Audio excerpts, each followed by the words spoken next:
Bom dia, boa tarde, boa noite, boa madrugada para você que está me acompanhando aqui no YouTube. Este é um novo projeto que eu estou iniciando. Se você chegou aqui já me conhecendo de alguma rede social aí existente, Instagram, TikTok, etc., que eu posto muito conteúdo por lá, esse é um novo projeto, convido você a começar a me acompanhar por aqui também. Agora, se você é novo e está chegando aqui no YouTube de paraquedas, convido você também a conhecer meu trabalho nas outras redes sociais, ó. Todas elas, @fonte_do direito. Publico muito conteúdo sobre direito, explico muita coisa por lá e também faço análises jurídicas, tal como esta que eu estou fazendo aqui. A diferença é que, nessas outras redes sociais, eu fico limitado a um lapso temporal. Então eu tenho ali um limite de 3 minutos em vídeo e também tenho um limite de texto, porque eu não posso postar mais do que 20 carrosséis. E se eu posto 20 carrosséis, o Instagram não entrega. Então eu tenho que postar só 10. Aí eu tenho um limite e cada vez mais eu tenho que enxugar as minhas análises. Diferentemente do que a gente pode fazer aqui no YouTube, onde eu posso trazer um conteúdo mais denso, mais elaborado e muito mais explicado, ok? Então vamos lá. Hoje a gente vai falar sobre o aumento do número de deputados federais. Isso aqui está sendo polêmica ultimamente, por quê? Primeiro, deputados federais decidiram aumentar o número de cadeiras. Agora, o presidente da República decidiu vetar este aumento. E o Poder Judiciário já está envolvido ali, ó, só na surdina, porque ele já se manifestou na ADO 38, que eu vou explicar para você, e eventualmente pode ser chamado a se manifestar sobre isso também, por meio de alguma ação do controle concentrado aqui, que o Poder Executivo, o governo, pode entrar em razão do que o Congresso Nacional pode fazer com o veto do presidente da República. Okay? Então vamos lá, eu vou explicar tudo isso aqui para você. Primeiro, o que a Constituição diz sobre os deputados federais e sobre o número de deputados federais. Vamos lá. Artigo 45. A Câmara dos Deputados compõe-se de representantes do povo. Ok? A Câmara dos Deputados é uma das casas do Congresso Nacional. Lembrando que, no Brasil, o Congresso Nacional é bicameral. Possui duas casas, ó. Uma é a Câmara dos Deputados, a outra é o Senado Federal, composta por representantes dos estados eleitos pelo sistema majoritário. Já a Câmara dos Deputados, representantes do povo, eleitos pelo sistema proporcional, ok? O parágrafo 1º do artigo 45 diz que o número total de deputados, bem como a representação por estado e pelo Distrito Federal, será estabelecido por lei complementar. Esta lei complementar já existe e estabelece um limite de 513 deputados, ok? Aí a Constituição diz, proporcionalmente à população, procedendo-se aos ajustes necessários no ano anterior às eleições, para que nenhuma daquelas unidades da federação tenha menos de 8 ou mais de 70 deputados. Então perceba que a Constituição tem um comando para ajustes periódicos do número de representantes por estado. E isso aqui não vem ocorrendo desde 1993, quando a lei complementar aqui, ó, foi editada, que estabeleceu o número de 513. Então não houve redistribuição de cadeiras. E com isso, alguns estados não estão tendo a quantidade de representantes que deveriam ter. E isso ensejou um problema. Okay? Que foi o objeto da ADO que a gente já vai falar aqui. Ó. Parágrafo 2º, cada território elegerá 4 deputados. Muito bem. Lei Complementar 78 de 1993. Olha só. Proporcional à população dos estados e do Distrito Federal, o número de deputados federais não ultrapassará 513 representantes. Então, atualmente, a Lei Complementar estabelece o quê? Um teto para o número de deputados federais. 513. Ok. Fornecida pela Fundação do Instituto Brasileiro de Geografia e Estatística, no ano anterior às eleições, a utilização estatística demográfica das unidades da federação. Feitos os cálculos da representação dos estados e do Distrito Federal, o TSE fornecerá aos tribunais regionais eleitorais e aos partidos políticos o número de vagas a serem disputadas. Artigo 2º. Nenhum dos Estados-membros da Federação terá menos de 8 deputados federais, é o que estabelece a Constituição também. Cada território federal será representado por 4 deputados federais, é o que estabelece a Constituição, e o Estado mais populoso será representado por 70 deputados federais, também é o que estabelece a Constituição. Então vamos lá, o que importa aqui pra gente dessa lei? Olha só, não ultrapassará 513 representantes. Então o teto que a lei complementar atual estabelece é 513. Ok. O que acontece? Lembrem aquilo que eu mencionei, que em razão, olha só, da necessidade desses ajustes necessários, que é o mandamento constitucional, que não estavam sendo feitos, foi chamado a se manifestar sobre isso o Supremo Tribunal Federal, o Poder Judiciário? Pois bem, o Estado do Pará, ao analisar aí este mandamento constitucional, analisar também os relatórios fornecidos pelo IBGE, percebeu que, em razão da sua população atual, ele teria direito ao menos a mais 4 deputados federais. Só que, em contrapartida, alguns outros estados poderiam perder representantes. Por quê? Dentro da regra dos 513, que era o teto, para que o Pará tivesse mais esses 4 representantes, alguns outros estados deveriam perder representantes, certo? Aí o Congresso Nacional já ficou de olho nisso aí, porque a Câmara dos Deputados não queria perder representantes. Alguns estados não queriam perder representantes. O STF, chamado a se manifestar então sobre essa inconstitucionalidade por omissão legislativa, o legislativo deveria agir por mandamento constitucional, mas não agiu. O STF foi chamado a se manifestar e disse: olha só, reconheci a omissão legislativa inconstitucional do Congresso Nacional. Por quê? Porque ela está violando o princípio democrático e o direito político fundamental ao sufrágio. Por quê? A população do estado do Pará tem direito de eleger seus representantes. E eles têm direito a mais 4 cadeiras. Mas eles não estão podendo exercer esse direito ao sufrágio em razão de uma inércia do Poder Legislativo. Muito bem. Além disso, em observância da proporcionalidade populacional prevista no artigo 45, parágrafo 1º da Constituição, que é o fundamento principal aqui. Muito bem. O STF, então, fixou um prazo nessa ADO para que o Congresso pudesse editar nova lei complementar redistribuindo as cadeiras já existentes de maneira proporcional à população dos estados e do Distrito Federal, com base no censo de 2022. Então vamos lá. Na ADO, o Poder Judiciário é chamado a se manifestar em uma inconstitucionalidade por omissão. Muito bem. Mas existe a independência entre os poderes. Então, por mais que o Poder Judiciário reconheça a mora legislativa do Poder Legislativo, o Poder Judiciário não pode simplesmente obrigar o Poder Legislativo a legislar. Ele não pode estipular assim, ó, Poder Legislativo é o seguinte, tá faltando uma lei aqui, você não tá se manifestando, então eu vou te dar 30 dias para você se manifestar aqui. Não pode fazer isso. Agora, ele vai notificar lá o Congresso Nacional, ó, seguinte, vocês deveriam se manifestar sobre isso aqui, não estão fazendo. Então cuide de fazer, porque senão a gente vai dar outro jeito aqui. Então essa foi a notificação para o Congresso. Ó, até dia 30 de junho de 2025 a gente vai aguardar vocês aí. Eu não posso obrigar você a fazer, mas eu tô te dando um prazo para que você faça. Se você não fizer, olha só, persistindo a omissão, o TSE assumirá a tarefa, devendo realizar essa redistribuição até 1º de outubro de 2025, utilizando os dados do IBGE e os critérios técnicos da resolução do TSE 23.389 de 2013. Então perceba, o Poder Legislativo reconheceu a inconstitucionalidade e jogou no colo do Poder Legislativo. Poder Judiciário, reconheceu a mora legislativa e jogou no colo do Poder Legislativo essa atualização. Ó, isso aqui é competência de vocês em relação à Constituição. Então, cuide de resolver isso daí. Se vocês não resolverem, deu um prazo muito bom aqui, o TSE vai ter que resolver, porque a gente não pode ficar com esse problema, ok?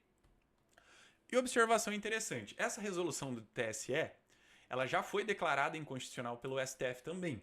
Por quê? Porque essa resolução fixava critérios de cálculos que estavam extrapolando a competência do TSE. Olha só. A Lei Complementar 78 de 93 não fixa critérios de cálculo e nem delegou a fixação desses critérios ao TSE. E o TSE fez isso. Então, esses foram os fundamentos do Supremo Tribunal Federal para lá em 2014 declarar a inconstitucionalidade dessa resolução. Mas agora, em razão dessa inércia do Poder Legislativo, o Supremo Tribunal Federal resgatou essa resolução e falou: ó, Congresso Nacional, se vocês não resolverem isso daqui, a gente vai aplicar essa resolução do TSE e o TSE vai recalcular aqui o número de vagas. Perceba, isso não aumentaria o número de deputados. Apenas seriam redistribuídas as cadeiras já existentes. que resultaria, como já disse, em perda de algumas cadeiras para alguns estados, enquanto outros ganhariam cadeiras, como seria o caso do estado do Pará. Muito bem. Congresso Nacional, observando essa situação que o Poder Judiciário os colocou, pensou, poxa, alguns estados vão perder representantes. O que a gente pode fazer aqui, então? Vamos aumentar o número de deputados. Por quê? Porque assim o estado do Pará pode ganhar mais 4 cadeiras e nenhum dos outros estados que perderiam cadeiras poderá perder. A gente simplesmente aumenta o número de representantes. Muito bem, essa foi a ideia do Congresso Nacional, aí, então, por meio do projeto de lei complementar 177 de 2023. Olha só o que diz artigo 1º aqui, ó. Proporcional à população dos estados e do Distrito Federal, o número de deputados federais não será inferior a 513 representantes. Perceba o que muda aqui? Olha só a previsão do parágrafo 2º.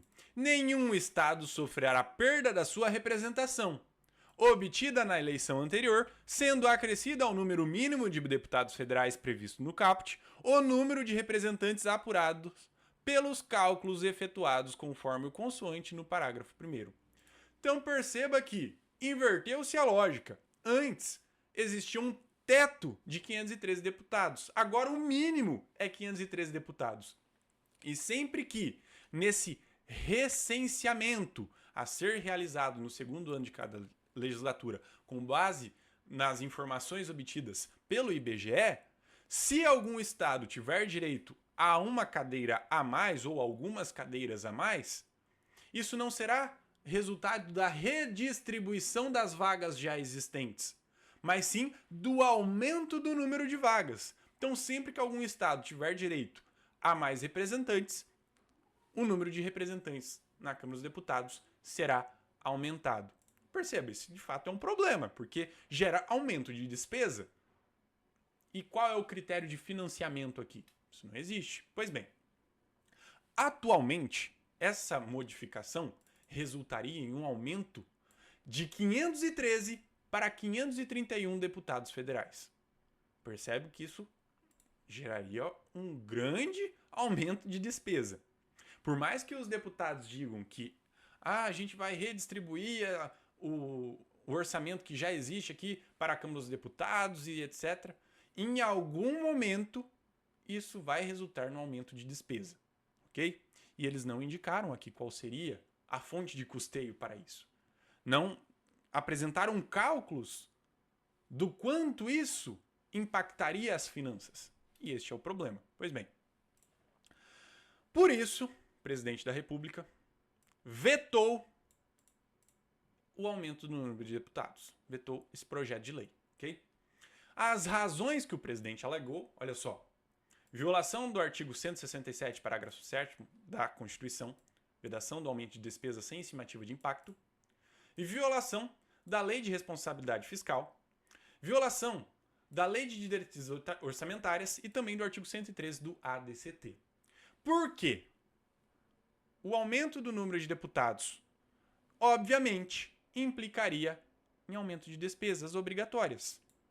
E os deputados, Congresso Nacional no caso, não apresentou estimativas financeiras do quanto seria gasto, não apresentou fontes de custeio para isso que seria gasto e também não apresentou medidas compensatórias para isso que seria gasto. Então, eles estão criando um número de vagas que tem salário dos deputados, tem os assessores parlamentares, verba de gabinete e tudo mais, auxílio moradia, auxílio paletó, é aquela carambada de auxílios que a gente já sabe que eles têm.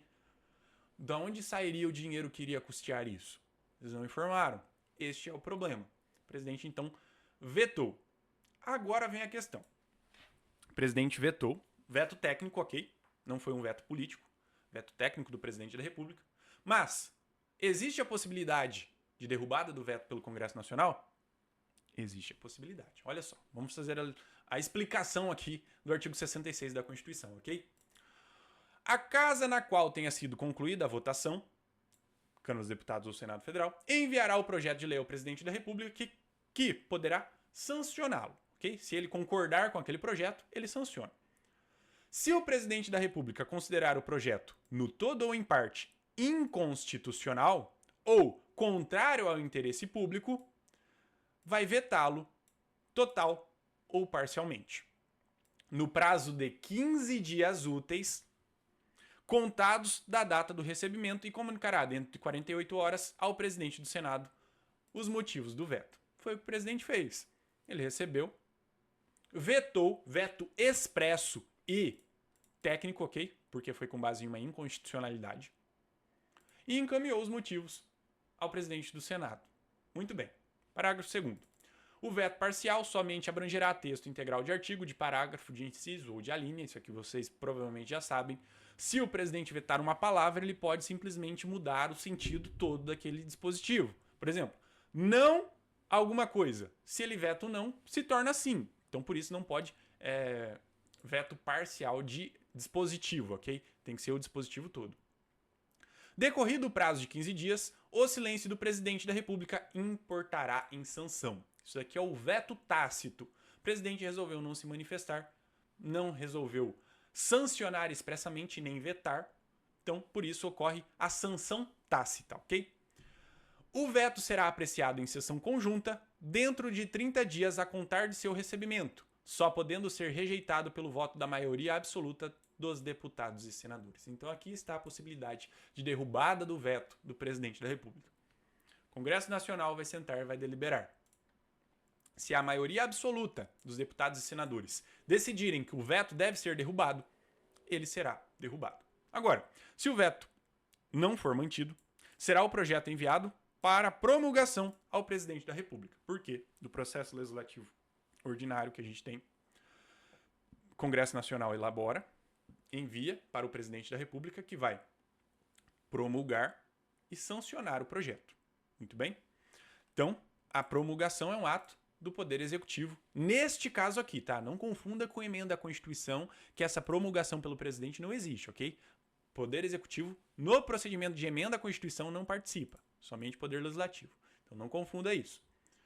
Parágrafo 6º. Esgotado sem deliberação o prazo estabelecido no parágrafo 4º, o veto será colocado na ordem do dia da sessão imediata. Ou seja, ele tranca a pauta e obriga os deputados e senadores a analisarem esse veto. Se a lei não for promulgada dentro de 48 horas pelo presidente da República, o presidente do Senado a promulgará. Então, o que acontece? Imagina nessa briguinha que a gente está tendo aqui, ó. O presidente da República vetou o projeto de lei complementar, certo? Congresso Nacional vai e derruba o veto do presidente pela maioria absoluta de seus membros. O que acontece? Eles enviam ao presidente para promulgação. Aí o presidente fala, eu não estou de bem com o Congresso, então eu não vou promulgar isso daqui. O presidente se recusa a promulgar. O que acontece? Presidente do Senado Federal poderá promulgar. E na falta deste, o vice-presidente do Senado Federal poderá fazê-lo. Okay? Então, este é o trâmite aqui do veto do presidente da República ou da derrubada do veto do presidente da República. Tá tudo explicado aqui para você, tintim por tintim. Muito bem. E depois disso, imagine que agora o Congresso Nacional derrube o veto do Poder Executivo, o que é muito provável que vá acontecer. O governo pode recorrer ao judiciário, similar ao que aconteceu com o IOF recentemente. Então, o governo argue a inconstitucionalidade dessa lei complementar e aí o Supremo Tribunal Federal será chamado a se manifestar sobre isso.